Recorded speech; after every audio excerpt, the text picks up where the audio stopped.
Hello, welcome back to our channel. అయితే రివ్యూలోకి అయితే వెళ్ళిపోదాం. మిస్టర్ బచ్చన్ ఇందాకైతే చూడడం జరిగింది భయ్య ఆ సినిమాని. అదే ఉదయమే వెళ్ళాలండి, ఇంకా రివ్యూ లేట్ అయింది. ఇప్పటికి సినిమాకి వచ్చేస్తే ఫుల్ ఒక మూవీ అంతా ఒక రైడ్ గురించి అయితే జరుగుతూ ఉంటుంది. విలన్ అయితే ఆ రైడ్ గురించి ఎక్కడికెక్కడికో పోతాడు, అక్కడికి వస్తాడు, ఇక్కడికి వస్తాడు, అది వస్తాడు, ఇక్కడికి వస్తాడు. అదంతా ఒక 1 అవర్ 2 అవర్స్లోనే జరిగిపోతుంది. ఎక్కడ కూడా అసలు విలన్ క్యారెక్టర్ అయితే నాకైతే నచ్చలేదు. ఇంకా హీరో రవితేజ గారిది అయితే డైహార్డ్ ఫ్యాన్స్ అయితే ఉంటే ఎవరైనా వెళ్ళిపోయి చూడొచ్చు సినిమాకి. నేనైతే ఈ సినిమాని ప్రిఫర్ చేయను, ఎక్కువ వన్ టైం వాచ్ అని చెప్తాను. ఇంకా రవితేజ గారిది అయితే యాక్షన్ ఒక రేంజ్లో ఉంది. ఆయనకి ఎనర్జీ ఏజ్ పెరిగే కొద్దీ ఎనర్జీ హైప్లో ఉంటుంది. ఇంకా సాంగ్స్ అంటే 1-2 సాంగ్స్ అయితే బాగున్నాయి. హిందీ సాంగ్స్ అయితే సాగుకటేస్తారు సినిమా అంతా. ఎక్కడికక్కడ హిందీ సాంగ్స్ వస్తూనే ఉంటే ఫోర్స్ఫుల్గా అయితే అప్లై చేస్తారు ఆడియన్స్ పైన.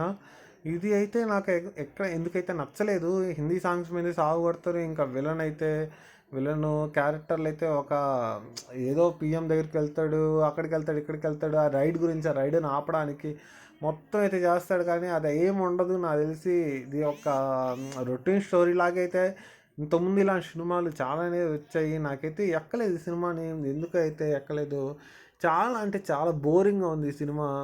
ఎక్కడ ఆడియన్స్ కూడా ఎక్కడ అసలు డిసప్పాయింట్ చేశాడు రవితేజ అన్న. ఇంకా సాంగ్స్ అయితే చెప్పాను కదా ఇంతకుముందు, 2-3 సాంగ్స్ అయితే బాగున్నాయి. హిందీ సాంగ్స్ సాగు కొడతాడు.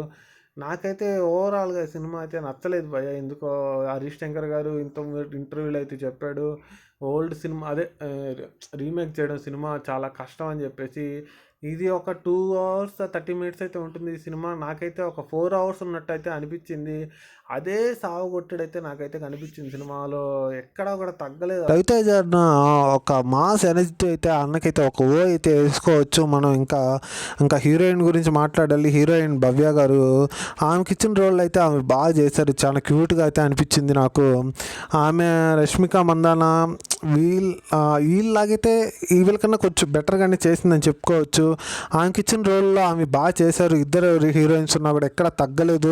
ఆమె అయితే క్యూట్గా అనిపించింది. ఇంతే గైస్, ఇవి అయితే మీకు నచ్చితే సబ్స్క్రైబ్ చేయండి.